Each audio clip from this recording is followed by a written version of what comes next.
Baik, bismillahirrahmanirrahim. Assalamualaikum, selamat pagi kembali bersama dengan kami. Wow, di bulan kebangsaan ini 14 Semangat patriotik dah menjelma. Ogos.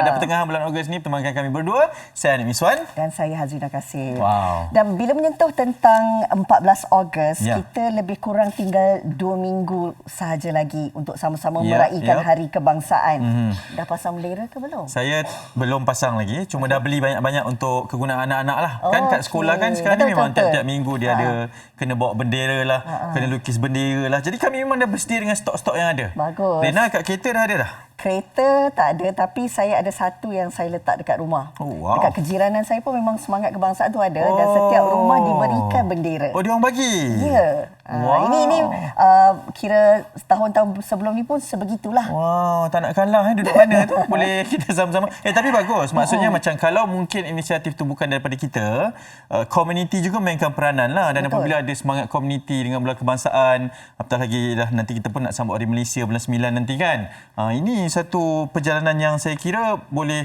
memupuk semangat kepada generasi kita, of course. Generasi masa hadapan pun sama juga, mendidik mereka kan. Betul. Pemahaman untuk anak-anak tu penting sebab mereka inilah generasi masa depan yang perlu kita sentiasa sematkan dalam diri mereka tentang betapa perlunya kita berbangga menjadi rakyat Malaysia. Okey, 14 Ogos maksudnya ada lagi kurang lebih 16-17 hari lah. Lebih kurang lah, untuk kita 2 ke minggu Hari lebih. Kemerdekaan tu, maksudnya panjang lagi cerita kita nanti tu. Dan sebab itulah sepanjang hari ni, siaran kita ni, kami nak bawakan kepada anda inspirasi-inspirasi yang sangat membanggakan nama Malaysia. Dan sebagai anak Malaysia juga, mereka ini melakukan sesuatu perkara yang menjulang nama Malaysia. Baru-baru ni kira pernahlah mencuri perhatian juga di media sosial. Bagaimana kisah seorang wanita ini yang kembali mengingatkan semula memori indahnya sewaktu mereka jersey bagi Sukan SEA 2017 kalau tak salah saya. Okey, itu Sukan SEA 2017. Betul. Kenapa sekarang baru dia macam... Kenapa sekarang? Sebab baru-baru ini jersey itu disarung kembali oleh our Pocket Rocket Man. The Pocket Rocket Man lah. Yeah. Yang menang pinggan emas Sukan Commonwealth baru-baru ni. Betul. Video ni itulah. Jadi jom kita tengok dulu siapa yang kami ceritakan ni. Silakan. Korang, you tahu, I design ni. Assalamualaikum dan selamat sejahtera kepada rakyat Malaysia dengan Datuk Azizul Hasni Awang. You may not know me and it's okay. Tapi, you know, this design, this uniform that you wore, I made it. I designed it. To hear that you won gold, congratulations. You put Malaysia into the most beautiful spot in the world. You made us visible and seen. And I'm very, very emotional, just like you, because when they announced that you won first place in Carrion, I couldn't believe it, because that's my work. So, thank you. Bangga sungguh kita sebagai rakyat Malaysia apabila melihat anak tempatan sendiri melihat rekaannya beraksi di pentas Sukan Commonwealth baru-baru ini. Kita secara dalam talian nak bersama dengan Umi Syaharun. Inilah pereka jersey atlet kebangsaan. Hai Umi, apa khabar? Umi! Hai korang. Okay je, tengok penuh ni, tengok ni. Masih terharu dengan perkara yang berlaku, masih overwhelmed dengan apa yang baru saja anda kongsikan itu berkenaan dengan rekaan yang digunakan ataupun dipakai oleh Dato' Azizul Hasni ni, Umi? Ya. I think I'm still emotional lah. Macam perasaan tu masih membuat-buat kan. Sebab the video still come up kan. Kita tengok Instagram, the feed macam mesti keluar balik. I macam, janganlah. Okey. Okey, Umi, kalau bolehlah kita imbas sedikit ya. Memangnya jersey itu direka pada Sukan SEA 2017 kan. Dan mungkin bagaimana sebenarnya Umi sendiri meletakkan rekaan tersebut dan segala inspirasi, idea yang dicurahkan tiba-tiba kembali disarung semula oleh Dato' Azizul. Sebab I teringat, bukan macam emosional sebab I, memanglah emosional sebab I yang reka kan, tapi at the same time I reka baju pertandingan tu tahun 2015. Okey. So sebab SEA Games Kuala Lumpur kan 2017, so 2 tahun I kena duduk diam lah. Okey. Kan sebab secret kan dia tu bila dah announce, sebab saya bukannya tahu sangat atlet apa yang memakai baju-baju pertandingan ni kan. So For me, okay lah, Alhamdulillah dapat peluang kan. Sebab saya punya company yang kerja dulu nama YKL. Kita kerja directly dengan KBS, Kementerian Belia dan Sukan. So for me, kita macam kalau you tengok negara barat kan, diorang dapat macam Reebok, Adidas, Nike, semua design untuk petinja Malaysia kan. And then bagi kita, macam kita bukannya macam spesifik kan untuk sportswear. So for me macam okay lah, dapat rezeki kan, peluang, pun macam okay, let's go. And then of course lah, kalau kira bila muncul 2026 kan, 11 years later, for me it's like, oh my god. Tak sangka kan? Tak sangka. Dan masih dipakai dan dengan rekaan inilah dia menjulang tingkat emas tersebut kan, dengan kejayaan yang sebenarnya Datuk Azizul sendiri pun nak sangat kejayaan ini dan memakai jersey rekaan awak sendiri. Kita sangat berterima kasih sebab awak bagi tahu dan mendedahkan bahawa ini adalah rekaan daripada anak Malaysia sendiri. Cuma saya tengok komen-komen tu, awak perasan tak semua atlet-atlet yang pernah bertanding 2017 dulu pun datang dan komen dekat situ? Okay lah, I nak macam honest kan, sebab I dah lama duduk jauh kan.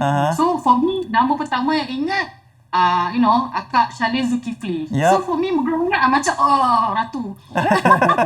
Betul. Nama I dekat Malaysia, semua macam atlet ni. I'm like okay, I belajar semula. Bukannya I tak kenal, tapi sebab dah lama dah jauh kan, duduk jauh kan. So for me macam Shalin Zulkifli is my queen. Betul. Dan tak apa, saya bagi tahu ada Datuk Shalin, ada Farah Ann juga komen dekat situ. Farah Ann gimnas kita. Ada juga Saidatul Afifah juga yang komen dekat situ, dan juga ramai petugas-petugas, sebab saya terlibat secara langsung juga dengan Sukan C 2017. Jadi saya nampak semua macam mengimbau dan mengatakan bahawa ini antara desain yang mereka takkan lupakan lah. Wow, itu hebat. Satu pengiktirafan tau Umi. Tahniah. Okey, memandangkan awak sekarang berada jauh dari tanah air kan, adakah sebenarnya ketika kini menetap di Berlin ni masih lagi meneruskan usaha dan juga inisiatif awak dengan rekaan-rekaan dalam dunia fashion? Sebab saya pereka grafik sebenarnya ni, bukannya macam fashion designer, bukannya pakaian. So, itu yang extra, tengok gambar glamour tu. Wow, glamour. Okay. And then for me, untuk saya kan macam bila dapat peluang lah 11 tahun yang lalu, macam kenapa you tak tanya fashion designer kan? Sebab bila you fikirlah pereka grafik tu macam medium dia lain kan, kita bukan medium baju kan, bukan macam, so itu for me I take it as a challenge. So now dekat I'm overseas, I'm still doing graphic design, illustration, semua tu. And of course lah, I'm proud to say that I've done apparel or pakaian kan.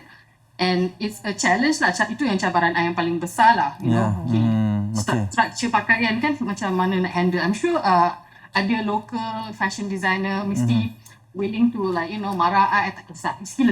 Kalau ada komen sila. I sanggup dengar. Betul. Dan art ni adalah subjektif kan. Maksudnya mungkin ini rekaan dan desain awak. Cuma kita nak cakap berkenaan dengan macam mana nak membentuk satu champion itu, satu juara itu adalah ada ramai yang bekerja keras di sebalik juara itu. Mungkin kita nampak Datuk Azizul Hasni, dan ini antara prototipe yang dihasilkan oleh Umi sendiri kan. Awak kongsikan Umi kan. Awak pereka ni orang biasanya mungkin tak berapa kenal sangat siapa yang mereka sesuatu desain tersebut, rekaan tersebut. Dan sekarang ni orang dah kenal awak ni Umi. Walaupun perjalanan itu selepas 11 tahun baru dikenali siapakah gerangannya. Adakah semua ini berbaloi Umi untuk ada peluang tersebut sampai sekarang ni dah dikenali satu Malaysia Umi? Actually niat nawaitu kan. Nawaitu I macam okay lah, sebab I like to talk about my design kan. And kita for me macam dah lepas kan since 2017 kan. Tapi kawan I dengan semua macam muak lah, jelak dengar I cakap benda yang sama. So bila nampak video Datuk Azizul muncul, I nak buat video, I nak rakam video kan. Action lah sikit kan. Boleh, tak salah. Say ni cousin Melayu overseas ni okay juga. So nama itu memanglah niat memang okay, korang I design ni kan, tapi bila in the end jadi macam love letter and thank you letter to Datuk Azizul. Lepas tu perasaan dah terkeluar sebab memang emotional kan. I macam alamak, emo semua dah keluar, tak apalah kita post je lah untuk kawan kan, untuk keluarga kan. Tak sangka lah orang rakyat Malaysia pun tengok I berhingus juga, emotional. Wow, Umi, okey. andai kata hari ini Datuk Azizul sedang menonton Malaysia hari ini, apa agaknya yang boleh awak sampaikan kepada Datuk Azizul? Yep. For me, I just say thank you. You know, senang je. I think just like the video lah. If I could macam repeat apa yang cakap kat video tu, I boleh cakap in real life kan. I will say it again. Cakap terima kasih, not just for winning, for wearing my design, and of course, you know, I memanglah kena talk about it kan. Sebab kita apa tu, pereka grafik selalunya duduk depan komputer. Kita bukan jenis yang macam at least kita ada Datuk Azizul kan, atlet-atlet kita macam memanglah they are the face of the country kan bila buat event semua macam tu. Kita di belakang tabir ni macam usually jenis pendiam, you know, jenis macam okay lah, you respect my kerja kita karya kita dah lepas, kita happy kan.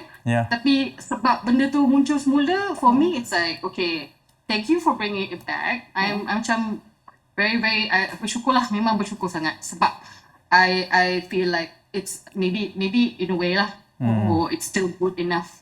It's still good enough for you to wear it again. And sorry, I'm sweating so much. Tak apa. You deserve it. Umi Sorry. dah berapa tahun dah? Dah berapa tahun di luar negara ni? Meninggalkan Malaysia? I would say 20 years lah sebab I duduk kat New York dulu, and then I tinggal kat Cambodia. Lepas tu balik Malaysia kejap, lepas tu nak buat design kan. Untuk KBS. Alhamdulillah dapat kerja macam tu. Sekarang I tinggal kat negara Jerman kan. Okey. Baik, ucapan sikit sebab ni bulan kebangsaan kita ni. Silakan. Kita nak menyambut Hari Kemerdekaan. Silakan ucapan untuk Untuk rakyat. Kawan-kawan di Malaysia bersempena dengan Hari Kemerdekaan nanti ni. I think senang je. Hi guys, Assalamualaikum. Nama saya Umi. Thank you for supporting me. Kalau you tak kenal I pun tak kisah. I hope you kenal baju pertandingan yang Datuk Azizul pakai.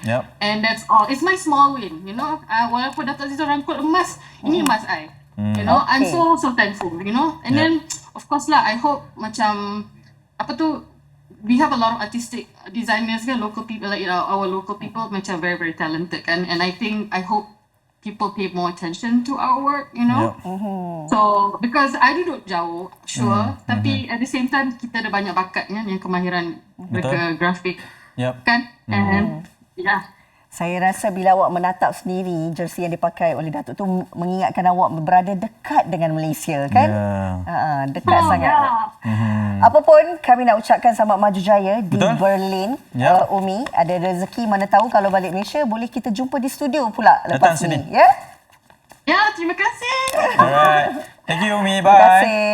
Okay, bye. Hai, itu Alright, dia wow. Umi Syaharun, pereka jersey atlet kebangsaan. Kan? Tengok kan 2017 kan? Betul. 11 tahun baru dikenali. Betul. Siapakah gerangan yang pencipta Dan rekaan tersebut. time tu kita jadi tuan rumah. Betul.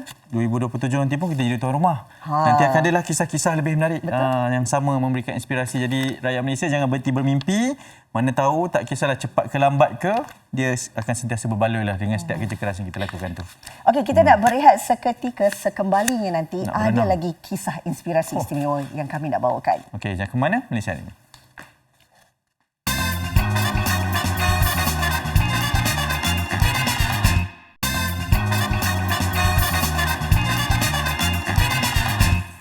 Okey, baik, kami nak teruskan semangat menyambut bulan kebangsaan pada tahun ini dengan cerita-cerita yang memberikan inspirasi kepada anda. Saya kalau cakap berkenaan dengan orang yang mengharumkan nama negara ni, lepas tu dia ada pula kisahnya tersendiri, tu buat saya akan rasa macam goosebumps sikit ni, Lina. Bukan awak seorang. Awak pun? Saya pun dan saya percaya kalau penonton-penonton yang menonton ketika ini dengar saja nama individu ni ataupun figura ni, pasti cukup berbangga. Kerana siapa sangka anak Malaysia boleh orang kata merenangi lautan Arktik. Yang sejuk tu. Sejuk. Kami yang aircon dekat studio ni pun dah rasa Tak tahan. bergetar-getar ni. Okey. Apatah lagi individu ni, beliau berjaya berenang sejauh 400 meter sekaligus melayakkan beliau tersenarai dalam Malaysia Book of Record di lautan Arktik ya, dengan suhu negatif 4 darjah Celsius ni lah di Arctic Waters ni. Itulah beliau. Inilah artikel di mana beliau ada kisahnya tersendiri yang kami nak bawakan. Nak perkenalkan Cik Hamlatul Hawari Azizan. Assalamualaikum, selamat pagi. Waalaikumsalam, selamat pagi. Wow, hebat, tahniah kita ucapkan. Tahniah. Ini Alhamdulillah. satu kebanggaan Yup. yang saya percaya bukan saja menaikkan semangat Cik Ham sendiri sebagai seorang coach, tapi seluruh rakyat Malaysia. Siapa sangka. Tapi permulaan cerita tu pasti ramai yang tertanya-tanya. Kenapa Lautan Artik yang menjadi pilihan Cik Ham? Apa kisah di sebalik ni? Okey, pertama sekali saya memang sudah memasang impian sejak tahun 2021 untuk berenang di Kutub Utara. Ya. Inspirasi ini kita membesar pada tahun 90-an. Kita melihat banyak rekod-rekod yang dicipta oleh rakyat Malaysia. Ya. Utamanya seperti mendaki Gunung Everest. Betul. Mendaratkan kereta Proton Wira di Kutub Utara. Kalau Okey. kita ingat satu masa dulu, Yep. mengelilingi dunia menggunakan kapal layar, Datuk Azhar Mansur dan juga Datuk Malik Maidin yang merenang melintasi Selat Inggeris. Okey. Jadi kita ketandusan jugalah rekod-rekod luar biasa untuk rakyat Malaysia. Saya merasakan kita perlu melakukan suatu rekod yang di luar kebiasaan bagi rakyat Malaysia. Okey, kita lahir di cuaca beriklim panas. Betul. Betul. Okey. Jadi macam mana kita nak berenang di cuaca yang ekstrim sejuk? Okey. Lautan Artik ni terkenal dikelilingi dengan glasier Okey. dan juga iceberg. Okay, jadi saya memang berimpian untuk berenang, tapi macam mana? Bermula daripada situ, saya mencarilah dan saya jumpa satu persatuan di website iaitu IISA, International Ice Swim Association, yang mana dia memang menganjurkan aktiviti-aktiviti sebegini. Dan di situlah saya bermula menjalani beberapa latihan. Dan yang terbaru di Latvia lah pada bulan Februari hari itu saya menyertai ice camp yang dianjurkan pihak Aqua and Ice yang jurulatihnya daripada Austria. Okey. Disebabkan lautan tu beku, jadi kami terpaksa bergerak 300 km daripada lokasi asal hotel tersebut, dan di situlah tempat saya berlatih. Okey. Suhu 0 darjah Celsius. Jadi memang sejuk. Okey. Dan daripada situlah saya mendapat latihan yang betul untuk berenang di kawasan sejuk lah, ais Artik. Kami nak sentuh berkenaan dengan ekspedisi ni sebab difahamkan juga ini adalah rekodnya, memecahkan rekod Malaysia Book of Record ni, menjadi rakyat Malaysia pertama yang berenang sejauh 400 meter di Lautan Artik. Menamatkan ekspedisi renang ni lah kan, seperti yang Rina tengah pegang ni. Okey. Wow. Saya nak tahu jugalah kan, tak semudah yang disangka. Pasti akan ada cabarannya, pasti ada juga risikonya. Bagaimana dari segi persediaan mental, bukan saja fizikal tapi mental Cik Ham sendiri untuk memastikan segala-galanya berjalan dengan lancar? Okey. Saya berlatih dengan menggunakan hanya ais saja. Okey. Jadi saya fikir macam mana saya nak berlatih sedangkan kita tak ada kawasan latihan yang bersesuaian. Untuk berlatih di luar negara memerlukan kos yang tinggi, di mana saya perlu berada di luar negara mungkin dalam tempoh sebulan untuk penyesuaian. Jadi itu agak mahal lah kos tu. Jadi apa yang saya buat, saya beli satu box untuk saya berendam dalam ais tu, and saya minta lori ais lah hantar ais ke rumah. Bermula daripada 1 ke 2 beg sehingga ke 5 beg untuk memastikan suhu air turun ke 5 darjah Celsius. Alright. Okey. Dan saya latih diri saya untuk berada pada ice box tu selama 10 minit. Okey. Apa cabaran dia? Cabaran dia di sini apabila badan mengalami kesakitan. Okey, kesakitan dia badan terasa mencucuk yang mana otak menghantar signal kepada tubuh untuk kita keluar daripada zon tu sebab sakit yang melampau. Okey. Tapi selepas 3 minit badan mula menyesuaikan diri dengan suhu tu. Okey. So selepas saya balik daripada ice camp tu apa yang berlaku, saya rasa jari saya ni hujung jari saya kebas hampir 3 bulan. Saya tak rasa. Wow. Jadi saya agak risau sebenarnya sebab saya ingatkan dia dah jadi permanent damage. Semua jari tangan? Semua jari, saya ujung jari ni dia tak rasa. Saya makan nasi ke, saya pegang apa ke, semua tak rasa. 3 bulan keadaan dia 3 tu? bulan jari tangan dan jari kaki. Okey. Masa tu saya dah risau lah. So saya ingat habislah. Sebab risiko kan. Tapi alhamdulillah selepas 3 bulan slowly saya punya deria rasa tu mula kembali dan saya pun yakin untuk saya menyertai ice expedition lah yang berenang di Arctic ni. Saya contact saya punya coach tu di Austria tu, saya kata saya nak join. So bermula dari situlah. Baik. Jadi mental pula kita akan rasa memang sangat stres.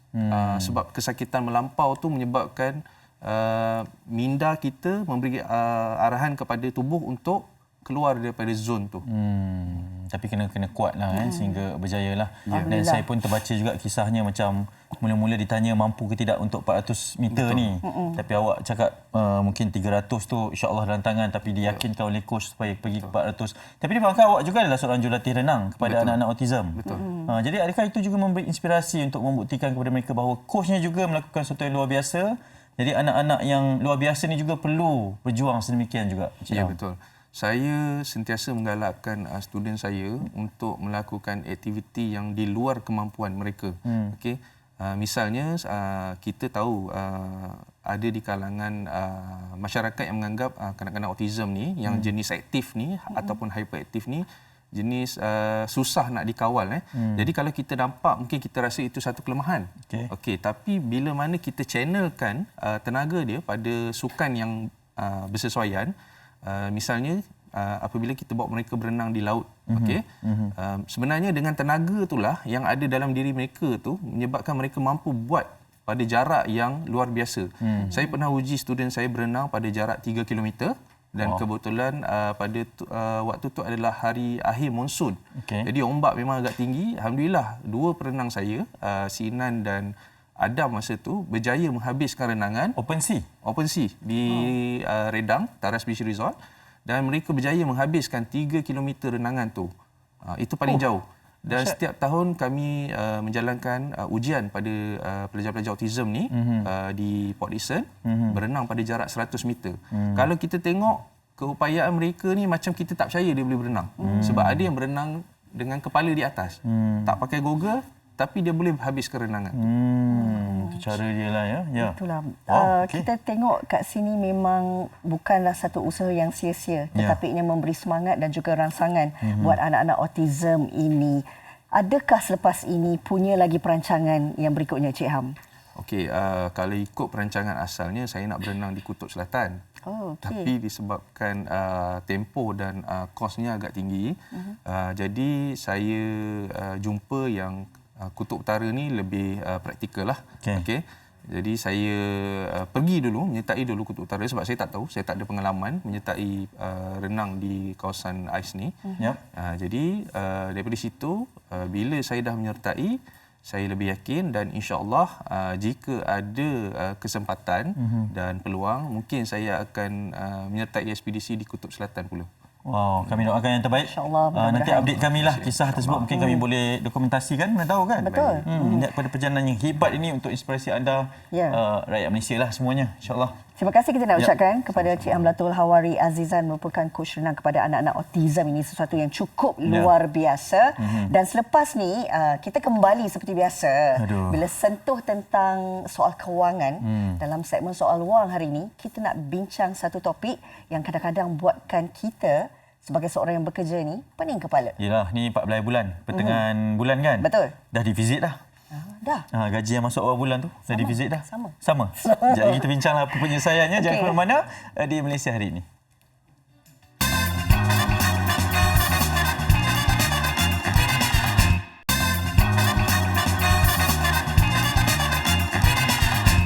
Baik, kembali lagi bersama kami di Malaysia hari ini. Seperti biasa, setiap hari Jumaat kita nak bawakan segmen soal wang. Dan hari ini kita nak bercakap ataupun berbincang berkenaan dengan gaji defisit. Awak semangat katanya, semangat pula bulan tengah-tengah bulan ni, 14 bulan. Alah ni, memang dah defisit dah ni. Okey, secara je lah kan, kita tahu bahawa selalu ada sahaja persepsi dalam kalangan masyarakat kita kan. Baik. Orang yang kerja ada pendapatan tetap ni tak payah risau lah. Okey. Memang setiap bulan dah tahu dah gaji tu masuk. Tapi dia tak tahu pula berapa yang keluar, berapa yang tinggal. Okey. Kan? Dan adakah ianya seimbang? Kan kalau kita belajar akaun kan dia ada check and balance kan? Betul. Kalau yang masuk ni berapa, yang keluar ni berapa, adakah seimbang kena dengan perbelanjaan kita? Kalau bujang macam mana pula, yang dah berkeluarga macam mana pula, yang ada anak macam mana pula? Tahu-tahu 14 bulan dah defisit dah. Sebab kita tak tahu sejauh mana komitmen yang kita ada dengan gaji tu cukupkah untuk membayar setiap komitmen. Sebab selalu bila sentuh tentang pertengahan bulan gaji dah tak ada ni, kita takut-takutlah. Kadang-kadang ada dalam kalangan individu yang sememangnya berbelanja melebihi daripada kemampuan. Sebab itulah gajinya defisit. Tapi bukan kita. InsyaAllah. Setakat ni insyaAllah. Sebab tu ada perbincangan yang kami nak bawakan berkaitan dengan gaji defisit ini. Dan yang akan memberikan buah fikirannya adalah Profesor Madya Dr. Nur Adwa Sulaiman, Ketua Jabatan Perakaunan Fakulti Perniagaan dan Ekonomi Universiti Malaya. Assalamualaikum, selamat pagi Doktor. Waalaikumsalam, selamat pagi Hanif dan Hazrina. Terima kasih atas jemputan. Perbincangan kami tadi betul ke Doktor? Betul, ada betulnya. Ada betulnya ya. Baik, kalau kita nak lihat lebih mendalam dari perspektif ekonomi, bagaimana sebenarnya tafsiran tentang gaji defisit ini dan sejauh mana ia ini menjadi satu masalah dalam kalangan rakyat Malaysia, Doktor? Okey. Pertama sekali yang kita kena faham apakah yang dimaksudkan dengan gaji defisit. Gaji defisit merujuk kepada apabila pekerja ataupun individu menerima gaji bersih walau bagaimanapun perbelanjaan asas wajar, termasuk nak bayar sewa rumah, nak bayar pengangkutan, nak beli makanan, nak bayar untuk kesihatan adalah melebihi daripada gaji bersih yang individu tersebut dapat. Contohnya saya bekerja di Kuala Lumpur, gaji sebanyak 2,500. Itu adalah gaji bersih saya. Tetapi apabila cukup sahaja bulan, dah campurkan nak kena bayar sewa 300, makan 500, tambah ke semua hutang, ke semua perbelanjaan asas wajar untuk saya melangsungkan kehidupan, 3,000. Defisit tu. Ini bermakna saya dalam keadaan defisit gaji. Ini dipanggil sebagai defisit struktur. Bukan kerana saya ni boros ataupun tidak pandai menguruskan keuangan saya, tetapi dalam struktur itu sememangnya saya dapat gaji yang kurang daripada perbelanjaan wajar yang saya harus belanjakan untuk kelangsungan hidup saya. Betul, dan dia merangkumi faktor jugalah sebab kat mana kita duduk kan, gaya hidup dan sebagainya. Cuma itu realitinya. Kita memang terang-terang dah tahu dah ada defisit tersebut. 2,500 gajinya, perbelanjaan 3,000. Jadi macam mana nak menguruskan kepada perbelanjaan sebegini, Doktor? Okey. Pertama kita kena pastikan kita ni di dalam kumpulan ataupun defisit jenis yang mana. Yang pertama saya sebutkan tadi adalah defisit struktur, di mana sememangnya gaji tidak mencukupi atas sebab gaji kadarnya rendah dan dalam masa yang sama kos sara hidup semakin meningkat dari masa ke semasa disebabkan inflasi contohnya. Ada juga grup yang ataupun jenis yang lain di mana defisit itu terjadi kerana tidak pandai menguruskan keuangan. Itu kategori kedua. Itu kategori kedua. Contohnya defisit aliran tunai. Gaji adalah sebanyak 3,000 dan diterima setiap 28 hari bulan. Tetapi kebanyakan bil utility saya contohnya, bil hutang saya tarikhnya adalah antara 18 hingga 20 hari bulan. Atas sebab saya ni tak pandai nak menguruskan keuangan saya, nampak aja dalam media sosial viral nak makan sedap sana sini saya pergi. Nampak aja orang jual barang saya beli. Jadi saya tidak mengawal perbelanjaan saya, duit yang saya sepatutnya guna untuk bayar hutang ataupun bil utility pada 20 hari bulan itu, saya dah gunakan. Jadi cara untuk mengurus untuk keadaan ini adalah kita boleh berbincang dengan pihak bank ataupun kita berbincang dengan pihak utility untuk mengubah tarikh supaya ia selaras dengan tarikh gaji contohnya. Okey, Atau maksudnya sebab kita tidak pandai mengurus. Bayar komitmen tu pun kena pada tarikh gaji masuk lah. Untuk mereka yang tidak pandai mengurus Okey. ataupun kita set aside ataupun ketepikan sejumlah wang dalam satu tabung untuk membayar hutang ataupun utility lain yang perlu dibayar pada bulan tersebut. Kadang-kadang sekarang ni orang lebih rasa lebih mudah kalau kita buat standing instruction. Di Ya, mana ya. untuk pastikan memang dah tentu-tentu ditolak duitnya supaya kita tahu berapa baki yang tinggal. Tapi kalau kita lihat dalam senario generasi hari ini, kita melihat generasi muda kadang-kadang kerana situasi ini berlaku, mereka takut nak berdepan dengan pelbagai komitmen. Komitmen untuk mereka memiliki rumah, memiliki aset sendiri, untuk membina kehidupan berkeluarga, seolah-olah dirasakan sebagai satu tekanan, doktor. Kerana takut kalau gaji yang ada ini tak mampu untuk mereka menggunakan wang tersebut untuk menyelesaikan segala komitmen yang ada. Bagaimana dalam keadaan situasi sebegini, kita nak pastikan generasi hari ini tahu, bak kata doktor tadilah, kena uruskan kewangan sebaik mungkin. Saya setuju. Mungkin soalan ataupun perbincangan berkenaan untuk berkahwin, memiliki anak ataupun membeli rumah bukanlah persoalan utama generasi muda pada masa dahulu. Baik. Tapi pada realiti pada masa sekarang ia adalah satu risiko keuangan di mana golongan muda mula berfikir nanti selepas kahwin ada cukup keuangan atau tidak untuk menampung perbelanjaan keluarga ya. Dengan ini sebab masalah sekarang adalah kalau kita tengok data yang terbaru dikongsi oleh Jabatan Perangkaan, median gaji untuk pekerja pada tahun 2024 dalam 2,700, terbaru dalam 3,100 contohnya ya. Walaupun median mengatakan dalam 2,700 atau 3,100, itu bermakna separuh daripada pekerja di Malaysia menerima gaji kurang daripada jumlah tersebut. Okey. Ada juga yang menerima gaji dalam jumlah 1,700 iaitu gaji minimum ataupun kurang daripada itu. Dan kita tahu inflasi walaupun agak sederhana, ia masih memberi impak kepada kos perkhidmatan, kos barang yang menyebabkan kos sara hidup meningkat ya. Jadi saya rasa salah satu apa yang majikan boleh buat adalah konsep progresif gaji progresif adalah sangat baik di mana ia membantu pekerja supaya dapat mengembang gaji mereka dari tahun ke tahun. Contohnya pada tahun ini saya bekerja, gaji saya 2,500.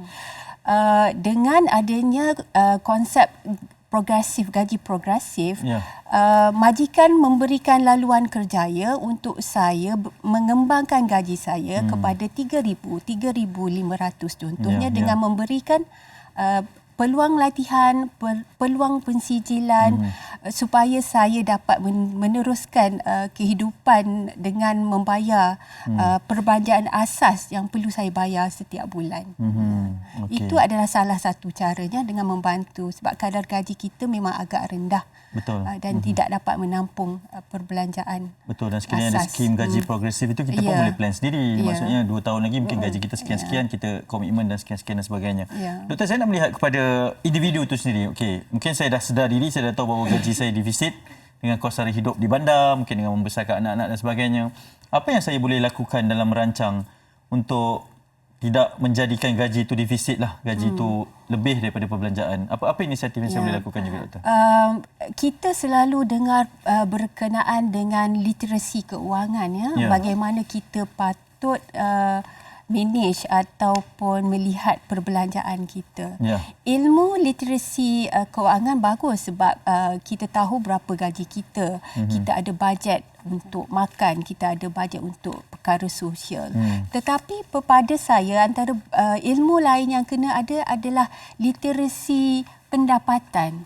Literasi pendapatan bermakna kita kena ada ilmu macam mana kita nak berbincang dengan majikan berkenaan dengan platform untuk saya boleh progress saya punya gaji.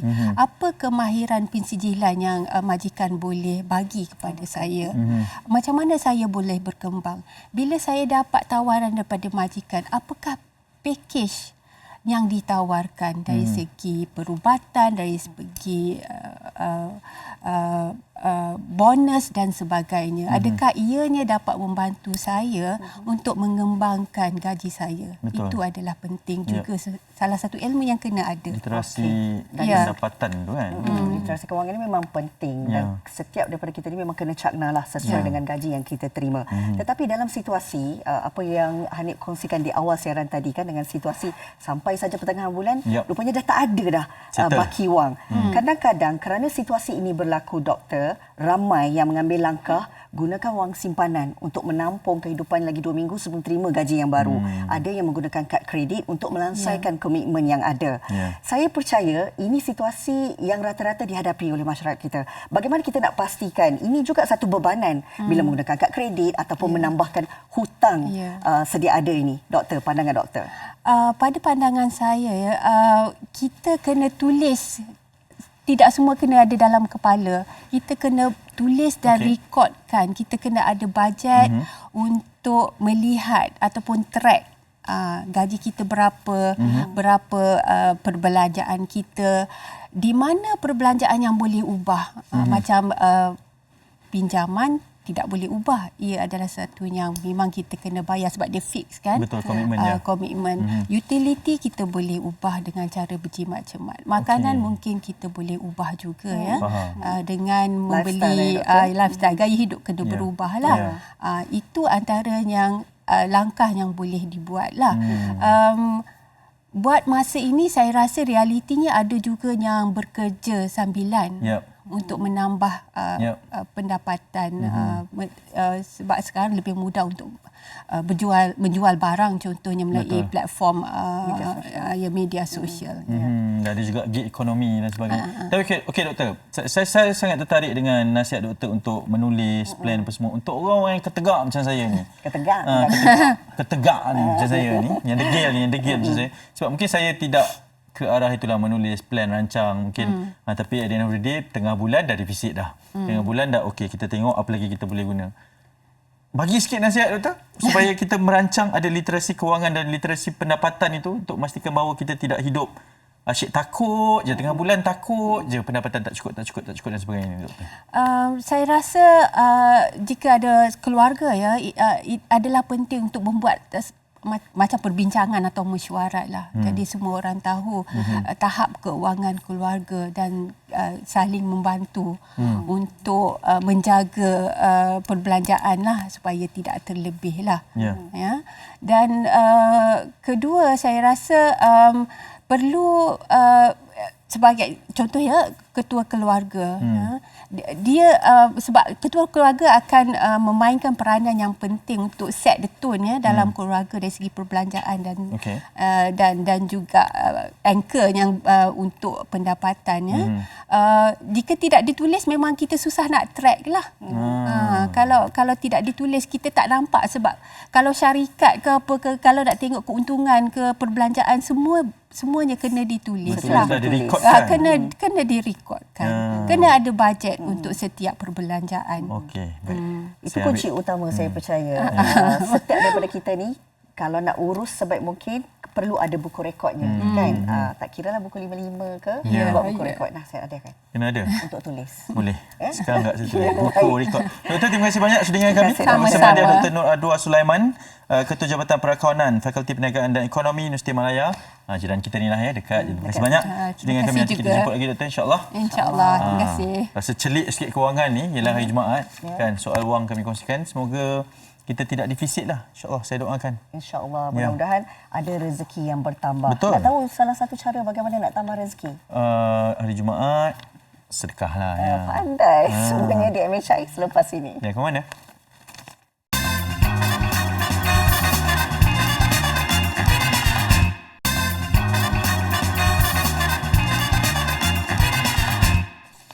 Baik, hari Jumaat bersama kami di Malaysia hari ini. Sudah tentulah kita nak berikan satu lagi perkara yang anda boleh lakukan. Sangat afdal pada hari Jumaat ini untuk kita umat Islam berkaitan dengan wakaf dan infak. Ini dana pembinaan Masjid Lestari Perdana Bandar Putra Permai Seri Kembangan di Selangor. Dan tak lain tak bukan, sekali lagi kita bersama dengan Fadil Ustaz Bahtiar Fitri ataupun nama glamournya lah UBF.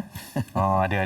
Ustaz. Alhamdulillah sihat. Ya, terima kasih sudi bersama kami Ustaz. Mungkin kita mulakan dengan perkembangan terkini berkaitan dengan pembinaan Masjid Lestari Perdana ini, silakan. Baik, Assalamualaikum warahmatullahi taala wabarakatuh buat Hanif dan juga semua penonton di MSI pada hari ini yang saya doakan. Kami di Masjid Lestari Perdana mendoakan mudah-mudahan semuanya Allah Taala kurniakan kesihatan yang baik-baik, ketenangan jiwanya, kalau ada yang ada masalah dipermudahkan. Amin. Dan saya suka tadi bila Hanif sebut hari Jumaat, hari yang afdal untuk bersedekah. Betul, hari Jumaat ini dia ada beberapa amalan yang sangat digalakkan. Antaranya banyakkan beristighfar, antaranya datang awal ke masjid, banyakkan berselawat, antaranya duduk iktikaf di masjid, dan juga yang paling penting juga adalah bersedekah, berinfak dan juga berwakaf. Nabi sebut dalam hadis, bila mati anak Adam, terputus semua amalan melainkan 3. Dan salah satunya kata Nabi adalah sedekah jariah. Kata ulama, sedekah jariah ini adalah wakaf. Bila sebut wakaf ini, benda yang kekal. Benda yang kekal, benda yang boleh digunakan sampai bila-bila. Termasuk untuk nak membina masjid. Maknanya, setiap orang yang berinfak dengan Masjid Lestari Perdana ini, selagi mana masjid ini digunakan, selagi itulah pahala berjalan sampailah bila-bila. Katakanlah saya berinfak pada hari ini. Kemudian saya meninggal dunia. Dan masjid tersebut masih digunakan. Selama mana saya berada dalam barzah itu, selama itulah kubur kita terang benderang, bercahaya-cahaya atas sebab kita berinfak untuk membina Masjid Lestari Perdana ini. Tuan-tuan dan puan-puan, kita sedang mencari dana 800,000 untuk fasa pertama ini. Okey. 800,000 ni tuan-tuan dan puan-puan, kita cari untuk nak mencukupkan dana lebih kurang 6.2 juta ringgit sekarang ini sebenarnya kita nak cari sebenarnya. Dan dapat 800,000 ni tuan-tuan, setidak-tidaknya kita nak naikkan satu tiang dahulu orang kata. Pembinaan awal tu dah buat. Nak menaikkan tiang tapaknya semua sekali. Jadi kami sangat berharap 800,000 terkumpul pada hari ini. Susah sangat tuan-tuan, pada skrin TV kita ada QR code dan nombor akaun. Sangat mudah nak transfer, apatah lagi yang dibuat pada pagi Jumaat. Yang kata Nabi SAW, siapa yang berinfak pada awal pagi ini, Allah hantar malaikat untuk mendoakan agar digantikan apa yang mereka berikan dengan rezeki yang lebih baik. Sebab itulah kami nak ajak kepada semua. Bila kata dengar saja tentang masjid nak cari infak, jangan bertangguh, jangan berlengah. Tuan-tuan dan puan-puan, ingat, bina masjid ini sebenarnya salah satu benda yang sangat digalakkan, dan Nabi juga adalah orang yang pertama membina Masjid Nabawi. Nabi infak tanah Nabi sendiri yang Nabi beli daripada anak yatim di Masjid Nabawi itu, dan Nabi terus bina masjid. Apa beza dengan kita? Sama saja. Dan ketika mana Nabi nak besarkan Masjid Nabawi, Nabi juga buka tawaran infak dan juga wakaf daripada para sahabat. Siapa yang beli tanah sekitar Masjid Nabawi dan diwakafkan untuk nak besarkan Masjid Nabawi, pahalanya sebanyak mana apa yang diberikan. Sebab tu tuan-tuan dan puan-puan, samalah juga saya nak ajak semua. Seperti mana Nabi ajak sahabat untuk berinfak Masjid Nabawi, saya nak ajak semua untuk kita berinfak untuk nak naik Masjid Lestari Perdana ini. Bayangkan di sana ada lebih kurang 15,000 penduduk yang mengharapkan masjid ini. 20 tahun dah. Terlalu lama menanti sebuah masjid. Surau ada banyak kat sana. Sana apa yang tak ada? Area Seri Kembangan ini, Pasar Borong Selangor ada dekat sana. Mall semua ada dekat sana. MRT ada dekat sana. Tapi satu yang tak ada masjid. Dan ini adalah kerja kita sama-sama. Bukan kerja bersendirian. Tuan-tuan dan puan-puan, sebab itulah kami nak ajak kepada semua. Apa kata, pagi ini ramai-ramailah. Kalau kata ada 1 juta penonton MSI pada hari ini, kalau seorang bagi RM1, dah dapat RM1 juta. Kan? Kita buat sama-sama kerja ni. Dan ingat, bila berinfak jangan lupa niatkan atas nama ayah ibu kita. Nabi kata, siapa yang bina rumah Allah walaupun sebesar sarang burung, Allah akan bina rumahnya dalam syurga. Maknanya anak-anak, bila kita berinfak dengan Masjid Lestari Perdana, ingat, ya Allah, aku infak atas nama mak ayah aku, ya Allah. Apa berlaku di akhirat nanti? Allah bina istana buat ayah ibu dalam syurga. Tuan-tuan dan puan-puan, kami di Masjid Lestari Perdana sangat berharap mudah-mudahan tuan-tuan yang berinfak dan berwakaf dengan kami ini, kami doa mudah-mudahan semuanya sihat, kami doa mudah-mudahan dipermudahkan segala urusan. Kalau ada yang masalah, kadang-kadang kita kena ingat ada sesuatu yang kita kena buat yang Nabi sebut dalam hadis. Nabi kata infak ini, sedekah ini Allah akan mengangkat kemudaratan. So siapa yang ada masalah, berinfaklah. Siapa yang rasa sempit rezeki, berinfaklah. Dan kami doakan, bayangkan tuan-tuan kalau masjid ini siap dibina, 15,000 orang yang akan menjadi jemaah dekat sini, semua mendoakan, ya Allah, mudah-mudahan yang berinfak ini kan melimpah rezekinya, ya Allah. Mudah-mudahan kalau yang sakit disembuhkanlah, ya Allah. Mudah-mudahan Allah gantikan dengan apa yang diberikan dengan rezeki yang lebih baik dunia dan juga akhirat. Dan doakan kami juga Hanif. Kami di Masjid Desi Perdana ini, kami kuat semangat ni. Oh, Hanif bukannya senang nak cari 16 juta ni. Betul. Oh, kan? Betul. Tapi insya-Allah hasil usaha sama-sama kita semua, hasil infak tuan-tuan dan puan semua, insya-Allah semuanya akan menjadi lebih mudah. Dan nantikan satu hari nanti. Datang kat masjid ini, tengoklah betapa cantiknya masjid ini, sembahyang kat sana dan ingat, inilah al-masjid kita bersama. Betul. Yang Allah akan bina mahligai buat kita dalam syurga nanti, insya-Allah. Betul. Dan sebagai orang yang kerap mendengarkan dan juga melihat kepada perjalanan ini, semoga dipermudah Ustaz ya. Amin. Semoga berjayalah untuk sekurang-kurangnya ke langkah tiang pertama tu. Betul. Mudah-mudahan dapat 800,000 hari ni. Betul. Hari ini insya-Allah jom sama-sama kita bersedekah, berinfak dan juga berwakaf untuk pembangunan Masjid Lestari Perdana. Ustaz, terima kasih banyak. Sama-sama. Kita sama-sama doakan juga agar ianya dipermudah. Baik, kita dah selesai dah kat sini. Sikit lagi ada perkongsian yang dibawakan. Silakan Hazrina Kasim. Terima kasih ni. Jangan duduk situ lama-lama, Messi ni. Okey, ini berkenaan dengan Tonton X Moton. MPL Malaysia musim ke-18 kembali lagi dan bermula 14 Ogos. Saksikan Liga Isukan terbesar di Malaysia di Quill City Mall. Adakah SRG bakal mencipta sejarah dengan kejuaraan ke-6 berturut-turut? Atau adakah pasukan baru akan bangkit menakluki tahta? Rebut peluang untuk memenangi Diamonds MLBB dengan menonton kesemua perlawanan secara langsung. Okey, setiap Jumaat hingga Ahad hanya ditonton. Layari www.tonton.com.my untuk maklumat lanjut. Manalah tahu Korina main Mobile Legend? Bang. Boleh. Masih belum terlambat tau. Mungkin dengan tonton dan juga mutun ini. Alright. Okey, kita dah pada di penghujung dah ni. Ni pun hari Jumaat, maksudnya ialah tadi dah cakap pasal gaji, defisit perbelanjaan dan sebagainya kan. Kalau ada yang plan nak berjalan cuti-cuti apa semua, tak apa silakan. Boleh, tapi tak ada masalah. Kena rancanglah dari segi kewangan. Jangan berlebih-lebihan, jangan membazir. Mudah-mudahan perkongsian 1 jam ini memberi makna dan juga kecakapan ilmu untuk semua. Dan selamat berhujung minggu. Pastikan hujung minggu ini dihiasi dengan pelbagai perkara yang bermanfaat untuk seksi keluarga. Betul, yang penting jaga diri, jaga kesihatan. Kalau jumpa orang, senyum je. Senyumkan sedekah. Siapa yang belum beli bendera lagi, belilah sekarang. Beli. Kan? Banyak kita kibarkan sama-sama. Letak dekat kereta. Sebab kat orang hon-hon semua tunjuk bendera kita. Bangga. Okay. Setuju. Okey, saya pun nak gerak dulu. Sebab saya pun nak pergi berjalan ni. Wow, hujung minggu kan? Okey, baik. Saya Amiswan. Saya Hazrina Kasim. Jumpa lagi. Assalamualaikum. Senyum selalu. Bye.